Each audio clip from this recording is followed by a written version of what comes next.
Hello, I'm Holly McLean with Trainli TV, and today we're about 20 miles east of Stuttgart, Germany, in a little town of Göppingen, Germany, at the headquarters of Märklin LGB.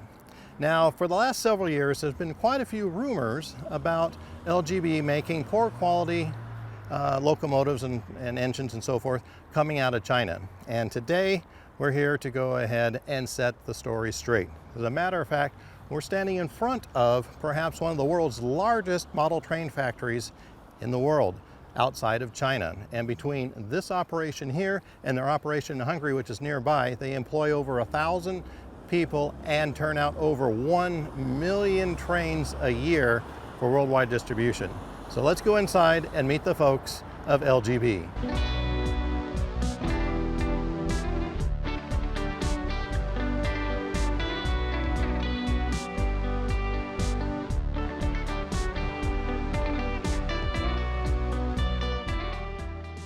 Well, we're here in the Märklin LGB shop here at their headquarters, and with me today is Janko, and you are the export manager, so you basically oversee everything outside of Germany and Switzerland, and so you said almost over 16 countries and also North America.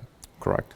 So, and we're talking that you are an actual modeler, and you model. I am since years. For many years, and also your father, you told me, was big into the G scale and repairing.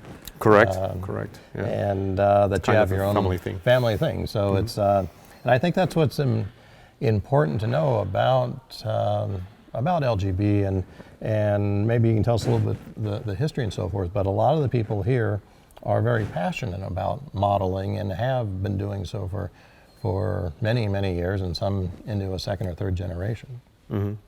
Yeah, I'm now with Märklin, means LGB for me, since 2014, but I'm with trains since I'm 4 years old. So I started with HO. For myself, I started some years ago with RHB G-scale trains, but my father's in that hobby since 2000 around, and he really likes LGB trains running in his garden. And I'm responsible for export sales, like you mentioned. It's not just North America, but North America, and my responsibility, where I'm responsible for, is the far biggest market I'm responsible for.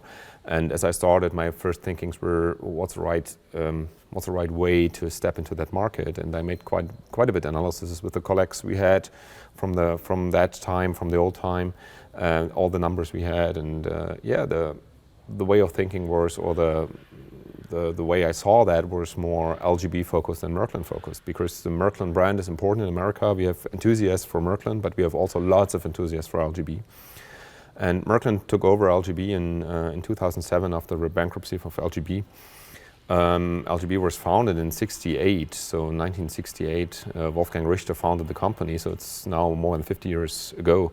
About that great trains, and I learned a lot since the last years about Wolfgang and his target, why he founded, and I read a lot of things. We had his archive here for the 50 years anniversary, and some people maybe know me from the 50 years anniversary party what we made in America, in Paris and California.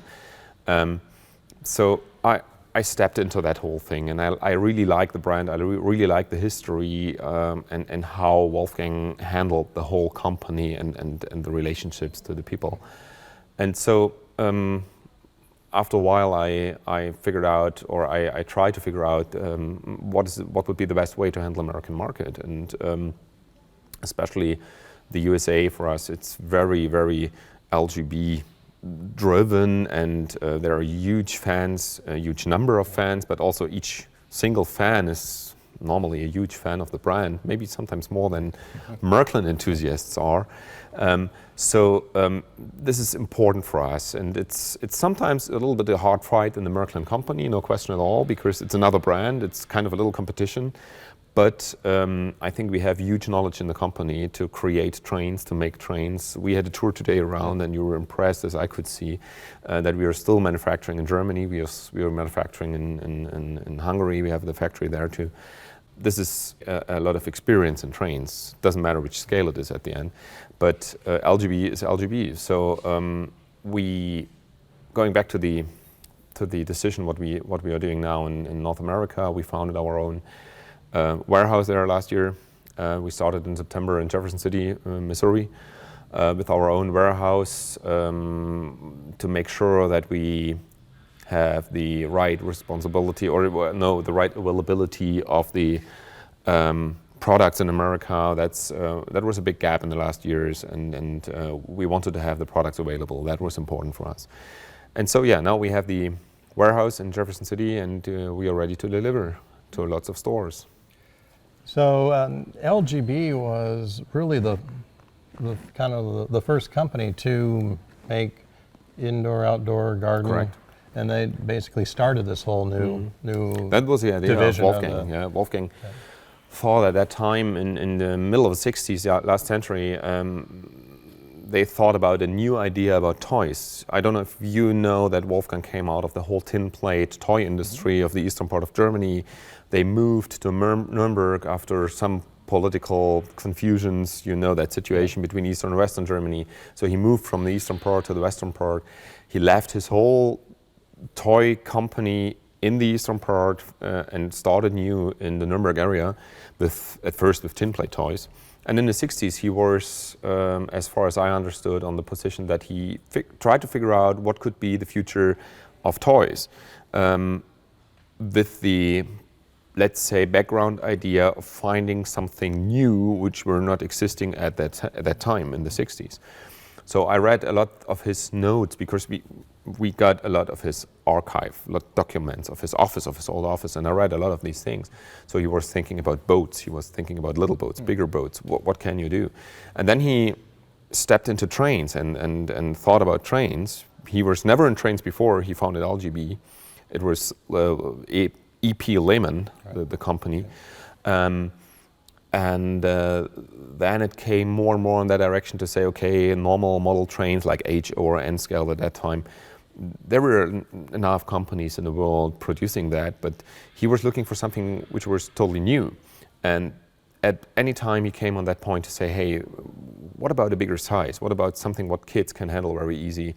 And by the way, what about if you have a bigger train, you can go outdoor, yeah? What's about going outdoors? And that was the idea founded in, I would say, 66, 67, to go with that. And at least then at 1968, he went to the toy fair and he announced this new Steins locomotive and some cars. And so it grew.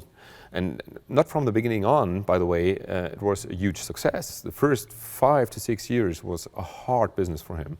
And I would say some people in the world would quit that job and take a look to another thing. But he stayed with that because he was absolutely sure that must be a success. So he invested a lot of money, a lot of time.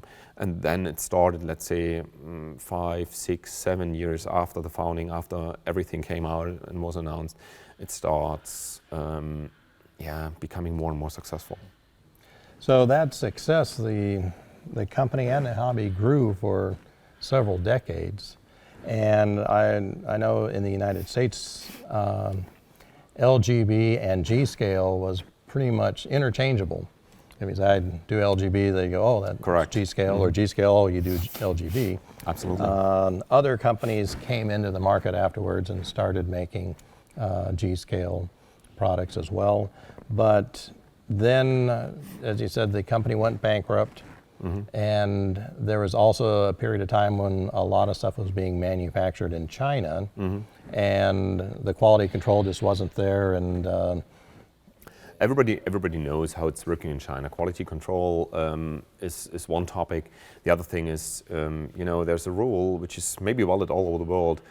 You get what you pay for, yeah, and that's also valid in China.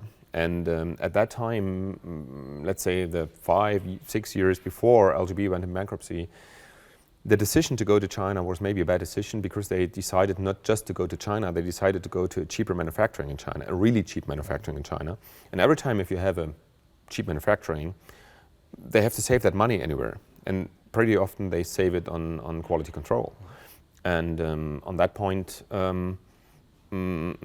LGB came out with products which were not anymore the same like before. I wouldn't say that was the reason why LGB went in bankruptcy, but maybe that was a little stone in the whole wall. after LGB went in bankruptcy, there was a big fight in Germany around who takes over. There were a lot of confusions about that. Especially in the US, there were confusions about LGB of America, what happens. Even Merklin was not really sure about the law situation, about the rights, who had the rights on LGB of America and so on. After a while, that cleared up and everything was clear that we could take over that too. And so that was a time of confusion. But at the same time, that was pretty much clear for us that we could step into that market and we could turn that market again into a successful market. We went in bankruptcy as Merklin, together with LGB. So again, confusion. And then lots of companies at that time, lots, depends, but some companies stepped into that gap, which is understandable, 100%. Yeah, there was a gap which opened up, especially in America. And other companies stepped into that market. Some were existing before, but that market did grow for these people, because we were completely out of that business, because we had to arrange ourselves here in Germany, we had to arrange our company back, and that was a hard time for us. And so in America, nothing happened around LGB. So and that was one of the main reasons why Pico at that time, which is a former Eastern German company, was government owned, and Mr. Wilfer took it over in the 90s, and turned it to a successful company. But that company has nothing to do with LGB, but he saw the gap, he saw there's a market, and he just stepped in. So it is interesting because one of the rumors in the United States is like LGB and Pico are, some people say, oh, it's the same company. And it's it seems funny.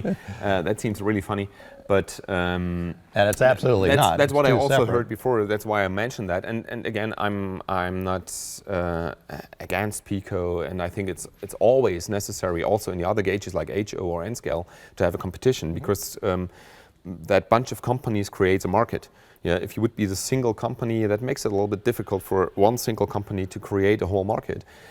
So I think it's necessary to have other companies, and maybe in America could be one or two more anyway, because different people have different expectations. So different companies fulfill different expectations, and so that fits perfectly in that market to create a market, to create that hobby, instead of having just one company and you cannot fulfill every wish what you want to.